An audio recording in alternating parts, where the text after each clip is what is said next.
One. Oh. Hello, and welcome to the writers class, because this is definitely The writers class. Like this is yeah. but like we didn't even have to guess. We weren't like, I wonder if it's the women's cave or the women's ladies tell podcast. No, we were like, it is the. Although we came to a little issue when we said Meet Hollywood Monday. No, I'm joking. Did we? I think you're just like naming all the podcasts now. You're just throwing them in. Like that doesn't even make any sense. You just threw it in there. Come on, I'm Jake.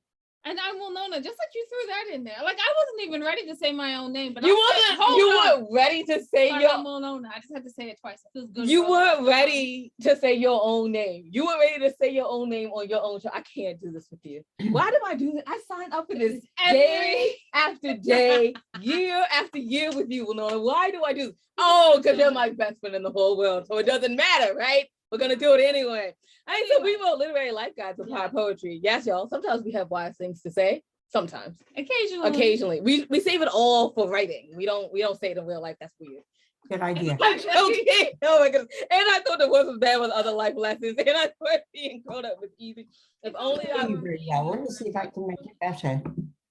I'm not hearing you very well. Let me see if I can put my sound up a bit. Okay, let me try. This is like Zoom life to the extreme, right? Like everyone knows. I hate Zoom. I want to see people. I want to be in the same room. You know, if I was in the same room with you ladies, you know, it would be so much better. You see, and this is like what we've come to on Zoom, y'all. We've come to. I can't hear you. What you're saying now? You know, I really just want to sit down. What you say now? What you saying? I really just want to sit down and have a cup of coffee with you. No, not on Zoom. Actually, like sit across the table. Well, if we were all together, we could hear. So, okay, here's the thing. I think we should all have individual bubbles, and we can then do whatever. Just serve me in the bubbles. Well, we all do have individual bubbles. So you can plastic bubbles walk. But I kind of like to be popped. I'd like mine to be popped. Okay, you can. That would so be a crime. That would so be a new crime. People are like, instead of mugging you, they're just like, pop! I popped your bubble. Yeah. Good. Then you can come out. Yeah. All right. So you can find out everything your ladies are doing on www.andithoughladies.com. But y'all are here to hear about us. Really? You just took that right. But y'all are here to hear from our wonderful guests. Wonderful guests. Would you like to introduce yourself? That's your point. Would you like to introduce yourself? What? Would you like to introduce yourself? Oh, yes. I'm Jan Todd. But I have on my books, I have Janet Todd, and I hate the name Janet. I think it's strong and vicious and loud. So I tend to call myself Jan, but it's too short on the front of a book. Jan Todd, too short. Really? So I have Janet. But we were discussing already, I am old, and I have written a lot of books because somehow I find books, I write a lot of books when things go slightly wrong. I'm very good at writing myself out of them. And I write fast. I get really, can you hear me? Yes. I get really enthusiastic. I've got to write it. And I get up terribly early in the morning and I write. And I finished it, you know, and then I don't want to have to do, I don't want to have to do the publicity. I just want to leave it and go away. And of course, in the old days, that's what you did. You sent it in, that was it. Everyone did it. Now you have to publicize it. You have to go on social media and you have to do things. And I find that really difficult. I just want to write it, you know, and then have people buy it. That's fabulous. So funny. Okay, so first we have to just talk about how you are just a fast writer. Like we thought we were the only ones. Well, not really, but you know how that muse always hits you like in the middle of the night, and then you're like, why? Now I have to get up and cut on this computer and go ahead on and do this and continue to write this book. And you're just like, I didn't want to. I wanted to sleep. I was in my bed. But in the morning, what you've written isn't so good. It's not. You get up and you think, God, that's wonderful. And then the next morning you think, oh God, and you have to rub it out, you know. But that's the good thing about computers in the old days when you wrote on paper. You know, it was on the paper. The paper's expensive. You bought it. and you sort of think, I better keep it. So you kept stuff and you kept rewriting and erasing and putting little bits of Tipex, so that by the end you had almost a whole mountain, you know, of words, one on top of the other. And even then it wasn't right. So I think the great thing about a computer is you can write it. Next morning you can say, no. I And still delete. write by hand. I do. I write by hand. Like if I really want something done fast, like because like it's taken me 4 days so far for the new book. And my own series. book. Yeah, my own series. And so like that's the problem is you wake up and you're like, oh, I hate that part, and you just delete it and Just go. over. But like if I write it by hand and I'm like, you read it and you're like, this isn't great, then you start adding words and making the sentence different. So when you type it, it's like, oh, it's done. Yeah. I can get to revising now because it's done. I'm so sorry. You didn't need to hear about me because you're the amazing person. I did. That's much more interesting. I think so in the old days, I'm much more interested in other people than I am in me. Says the writer. Of course, we all are most interested in other people. Like, and tell me how that fits with. And you're literally just taking notes in your brain. Like, I'm about to use this. Telling me more. Can you tell us about the olden days? Wait, I was about to ask. So in the olden days, I was born so long ago that it really is, it feels like history. I mean, well, it is history. The point is that what is, I think, interesting, and maybe you've seen it too, but you're not old enough to see it entirely yet, that as you go on, people decide what that history was and how it should be told. And then as you get older and you look back and you think, well, it wasn't like that, actually. But after a while, you have to say that it was. You have to, put yourself into that. I mean, there was a little while when I remember, I'm way pre-feminism, obviously, initially. But when I got into feminism in America, I don't remember it being quite the way that everybody now says the second wave feminism was. So now I've started saying, oh, yes, I remember that. It was like that. And if I really tell the truth, no, it wasn't quite like that. We didn't say quite that. So I think you adjust your memory a bit to the narrative that the culture has made of those past years. Do you see what I'm getting at? Yeah. Wow. That is amazing. I think. And I think it happens, particularly happens in England, which has gone through so many crazy things since the war. I mean, it's just unbelievable history, really, of disaster after another.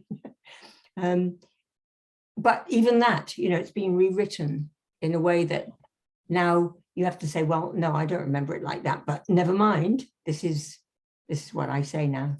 So it's kind of weird. That is extremely interesting. And I just kind of want to have another whole show just on that. But I have to ask my silly question. So back in the olden days, did you write on like legal paper, or did you actually just have the loose leaf paper? Or like a notebook? I had ringed notebooks with those ringy things all around the edge. Mm-hmm. So I had endless notebooks. And when I started out, I thought I was going to write an epic poem like Milton, but it didn't work out. And so I filled all these little ring notebooks with stuff. And I moved house so much. And then there was a point where I lost my house and everything in it. And so I've lost all my little notebooks and stuff that I kept for a long time. But yeah, that's what I did. I think I only started I started publishing in a long, long time ago, but 1971 was my first book. Wow. It was in the States. And it was basically a PhD dissertation, but that I'd written, I'd only got one copy and I handed it in, and they had a fire in the English department. So I nearly lost it. It had when I got it back, it didn't burn, but it had a smell. That kind of smell about it. Anyway, I managed to publish it, and that was the end of that. And that was of survival. That's what it did. Smelled like a survivor. I don't think it would have made much difference, actually. The world would have moved on even if it had been burned. Would it have? But is this one of the parts of history that you feel are rewritten? Yeah. I wouldn't have survived. I don't think it would have survived. So when did you know that you wanted to be a writer? I think I always did, but I didn't have, I mean, I'm the first person in my family to go to university or anything like that. So I didn't have I wasn't surrounded by books. I just had a few books, and these were really, really important to me. But I always thought I wanted to do it, but I didn't have the self-confidence. It's a very class-based country, and you get put down. It was pre-feminism, so you were put down as a woman and as, lower middle class and so on. So I didn't have the self-confidence to be a creative writer in the beginning. And a lot of my generation, maybe they lived in London, so you could live there and you could get to know the publishing people and the glitterati, but I didn't. I lived in some village in the middle of nowhere.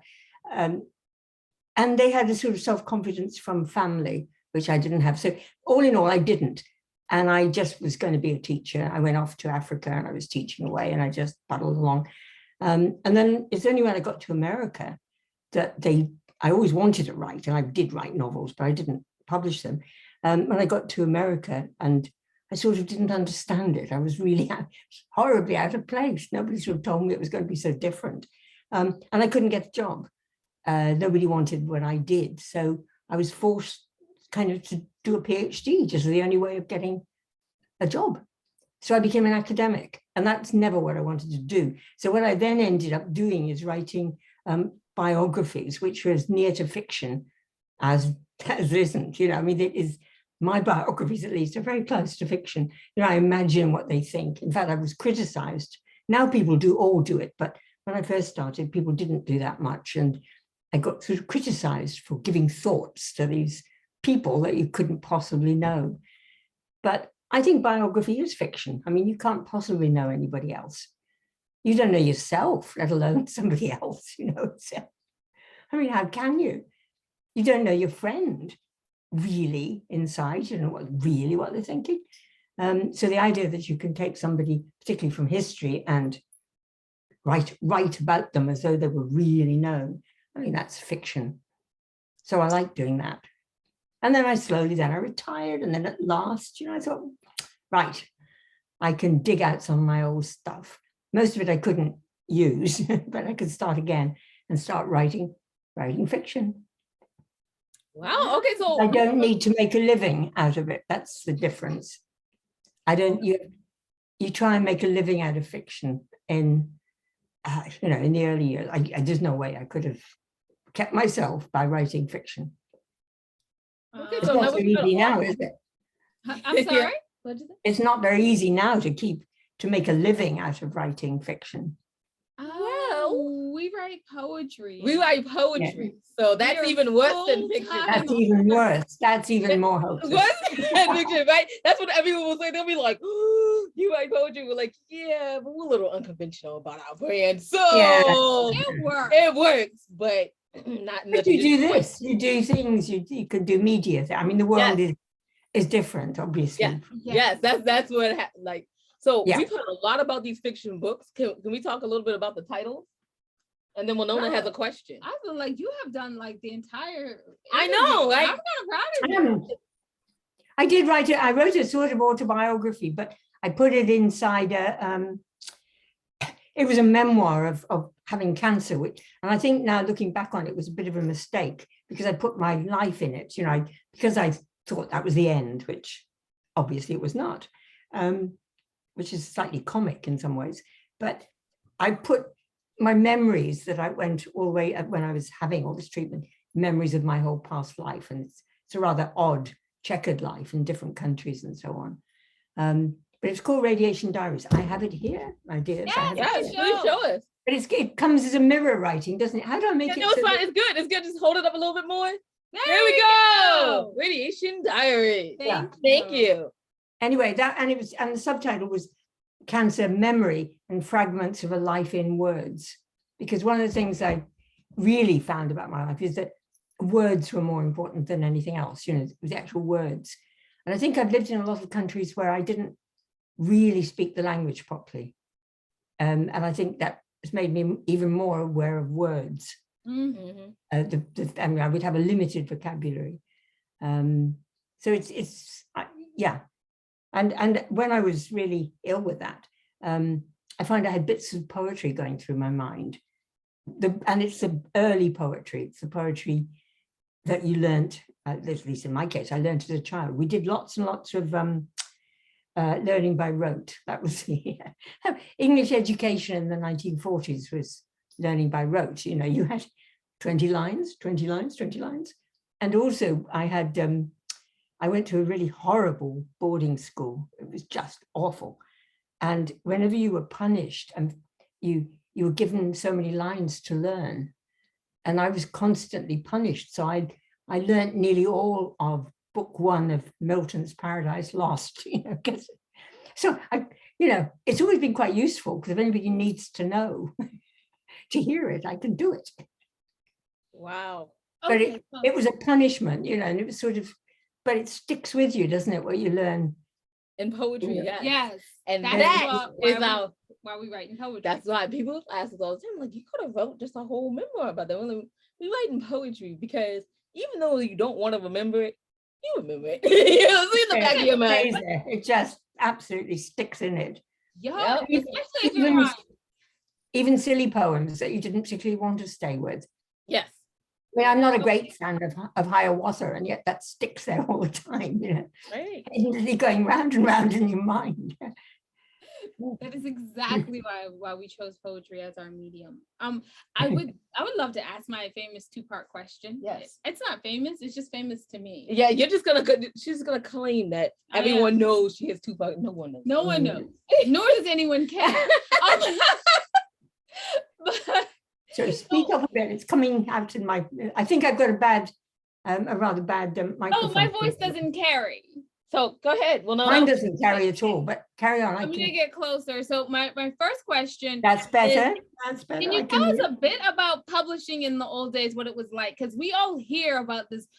It's like the Hollywood romantic years. You kind of see the pictures of everyone. You go, oh, I'd love to have lived there. So like, I want to be like, oh, I want to experience that old school publishing. What was that like? That I wasn't doing it. I mean, all I did in the beginning was I mean, I wrote some poetry and I wrote some novels when I was in Africa, but I didn't get those published. But so I only started in the States, and that's academic publishing. It's not fiction.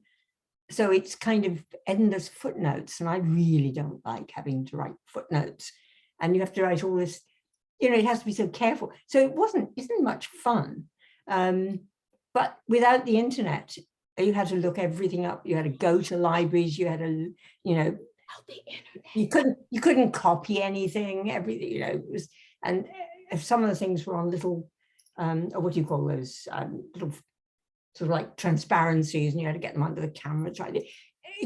Doing research was a bit of a pain, but I don't think there was much. It wasn't very glamorous. You did get. Once you wanted, when I got some of them, the biographies were more into commercial publishing, but you didn't get much money for them. They took you out to fancy lunches. You know, you got a fancy lunch, and then you would sort of sign, and they would get most of it. You know? But the 1 or 2 of the biographies did quite well, but mostly academic publishing is boring as hell, you know. You put it in, somebody whose stuff you don't even like tells you that you should change it, or that you should cut 50,000 words out of it, and you think, yeah, all right, okay, fine. And then somebody else comes along and says, it'd be better if it had 50,000 words more. So you say, yep. And so it goes on. So it's, I haven't, and mostly, it was not very glamorous, but I was not in the big, you know, the fictional publishing world, which was far more glamorous. And you really have to live in a capital city. You have to live in New York, and I was stuck out in New Jersey, or you have to live in London, you know.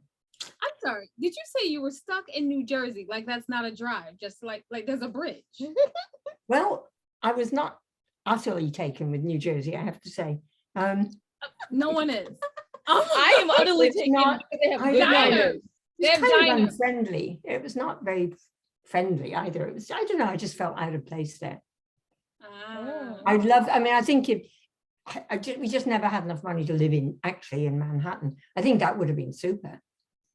Where are you guys anyway? Where are you? Annapolis, Maryland. We're Maryland, near DC. Yeah. Near DC, yeah. I went to, where did I go to? Quite a lot. Charlottesville, I went through.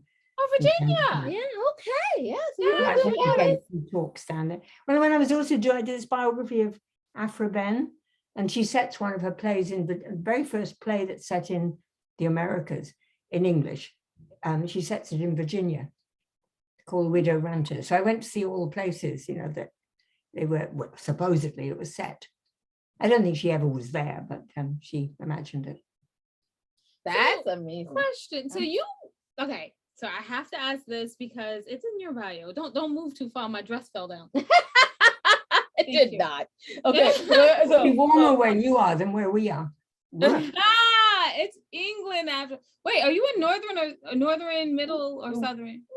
I'm I'm in sorry. Cambridge. It's in the east. Oh, I know where that is. It's the bulge in the east, and it's dank and it's grey and it's miserable.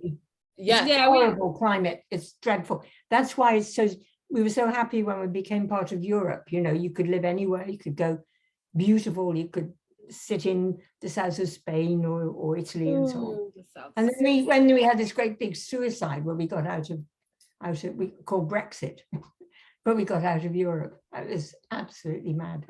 So now we're back all on our miserable little island.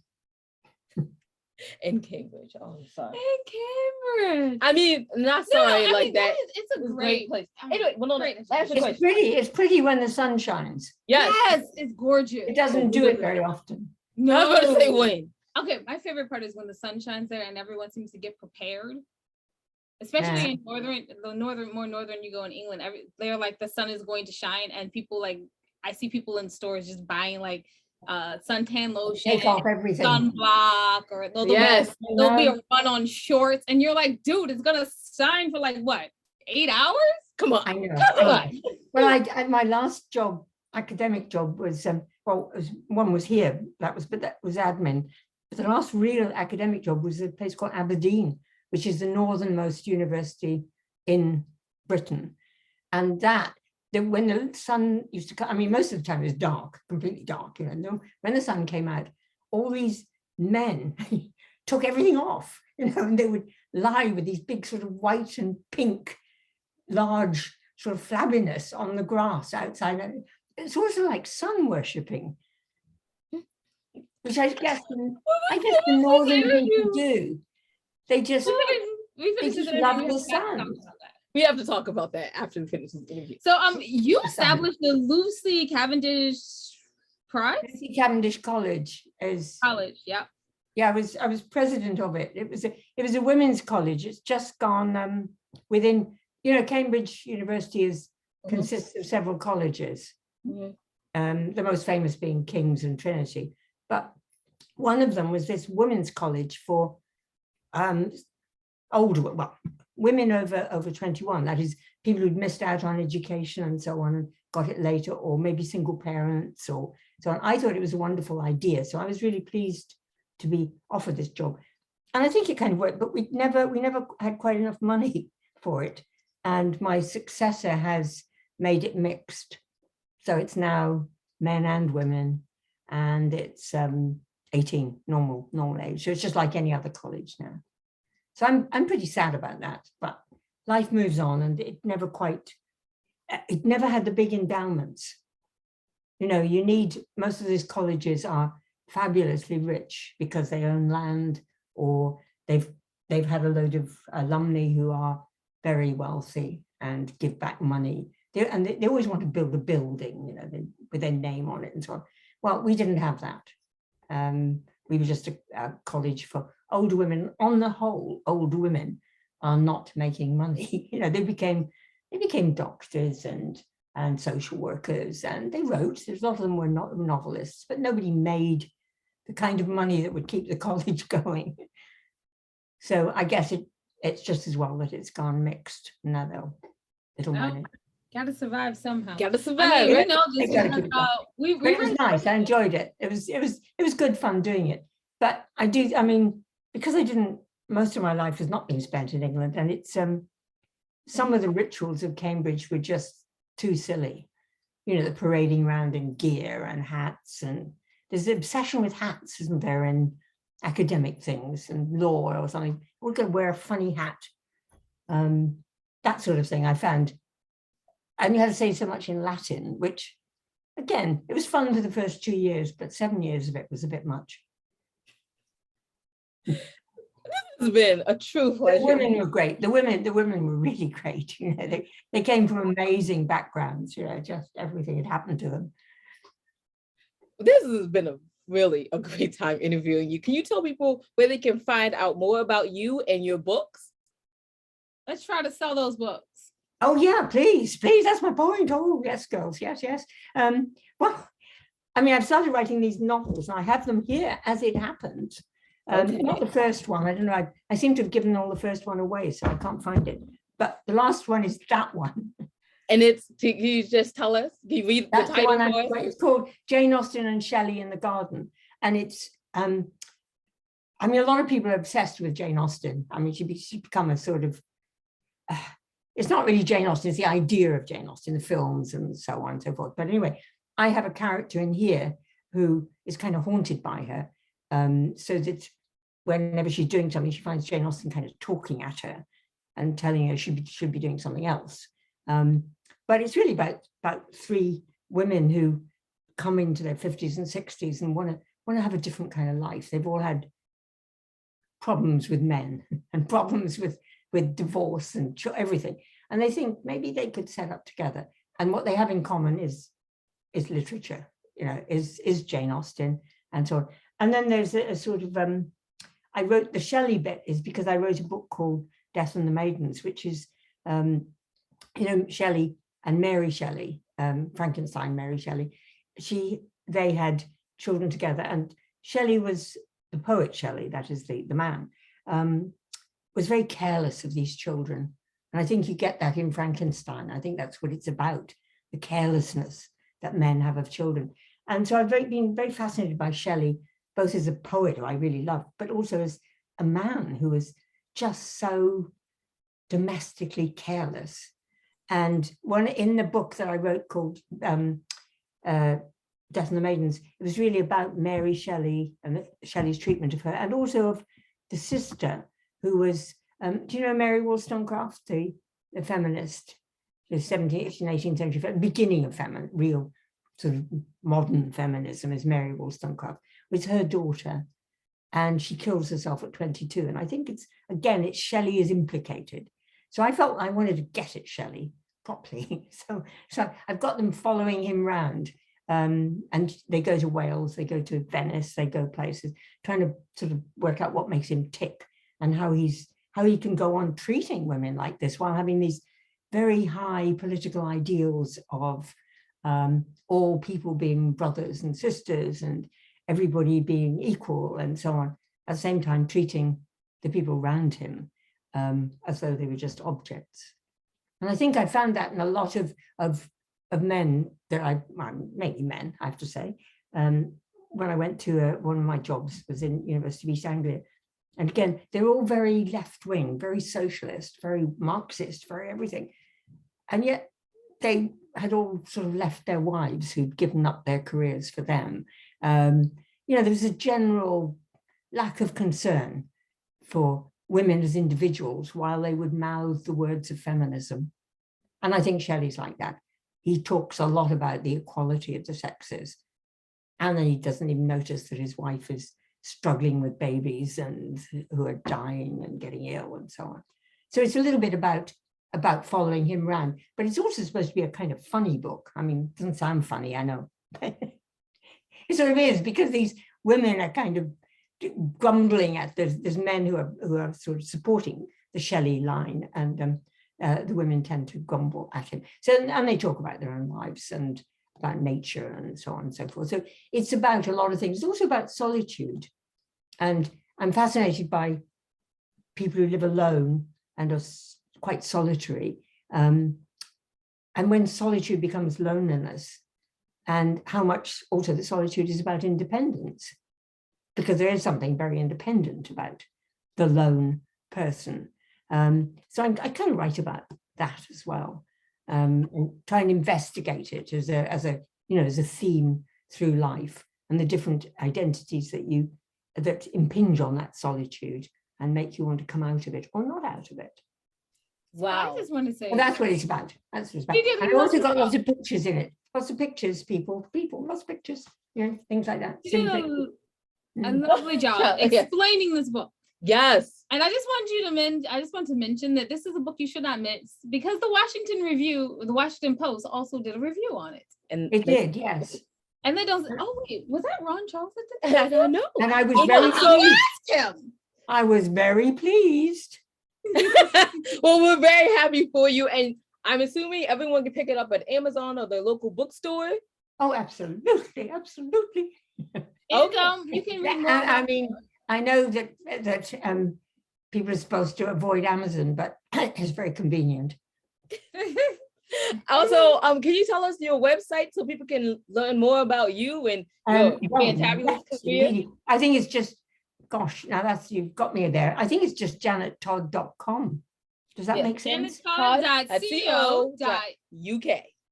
That's it, the UK. Yep. All right. We need to be UK, because if you don't have it, it's you, isn't it? Yeah, I think It's so. Americans. Yeah. It's Americans. So you can check out everything about it. Like, That really, used to be when we were now that America's top nation, that it's always going to be America. Whereas when Britain was top nation, they did it. So if you have stamps, the one that doesn't have to have the name on it is Britain, because they did it and they were top nation then. But now you're top nation.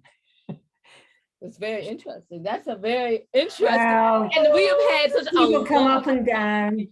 Nations go up and down, don't they? Yes. And so we've had such a Jane, lovely wrap us up? conversation with our guest today. Yeah, I'll go ahead and wrap us up. You can find out everything your ladies are doing on www.andithoughladies.com. While you're there, take a moment, go to the middle of the page and see the charities that we proudly support. Maybe you can support them also. We thank you in advance for that. And just remember, y'all, wisdom is all around you if you're open to finding it and accepting it. So peace and love, you guys, from Will Nona. and Jade. Bye-bye. Oh, yeah, thanks for listening.